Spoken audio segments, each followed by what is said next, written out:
welcome back to my channel. Kali ini aku akan membahas bagaimana otak manusia yang berfungsi memproduksi bahasa dan bagaimana proses otak itu bekerja dalam memproduksi maupun memahami bahasa. Simak penjelasannya ya. Proses otak dalam memproduksi dan memahami bahasa adalah suatu mekanisme yang kompleks, melibatkan berbagai area otak yang berinteraksi. Bagian otak manusia yang berfungsi memproduksi bahasa terletak terutama di area Broca dan area Wernicke. Yang keduanya berada di hemisfer kiri otak.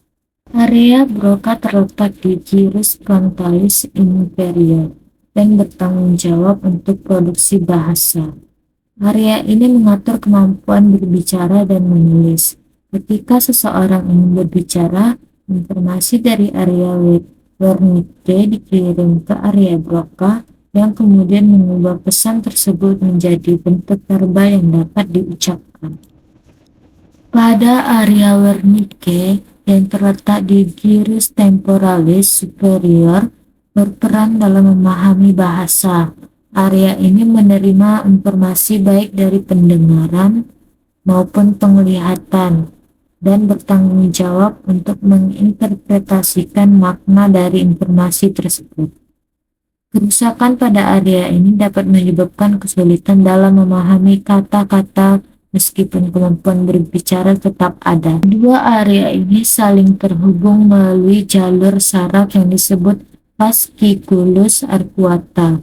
Jalur ini memungkinkan komunikasi antara area Broca dan Wernicke sehingga pemrosesan bahasa dapat berlangsung secara efisien. Ketika mendengar ucapan, suara yang diterima akan diproses oleh korteks pendengaran di lobus temporal.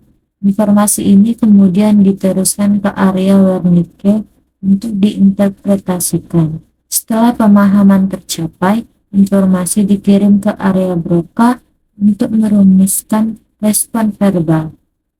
Kemudian untuk informasi tertulis, proses dimulai di korteks visual di lobus occipital. Kata-kata yang terlihat akan diterjemahkan menjadi sinyal yang dapat dipahami oleh otak melalui gyrus angular sebelum akhirnya mencapai area Wernicke.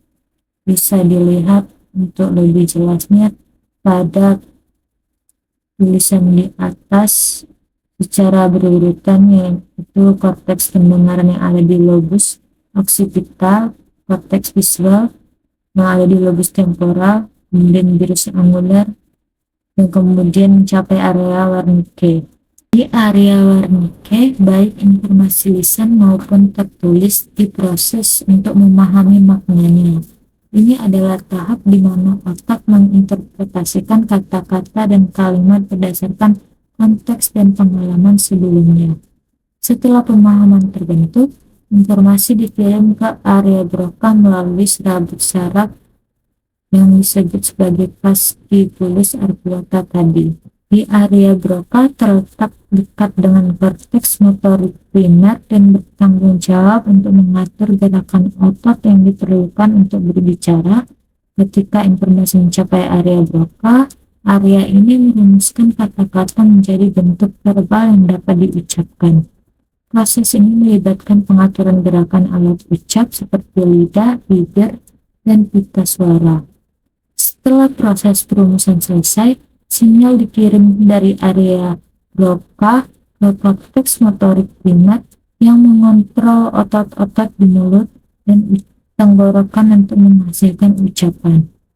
Proses ini memungkinkan individu untuk berbicara secara lancar dan sesuai dengan makna yang ingin disampaikan. Oke, sekian dari penjelasan yang sudah saya jelaskan. Semoga dapat dipahami dan bermanfaat. Terima kasih, sampai jumpa.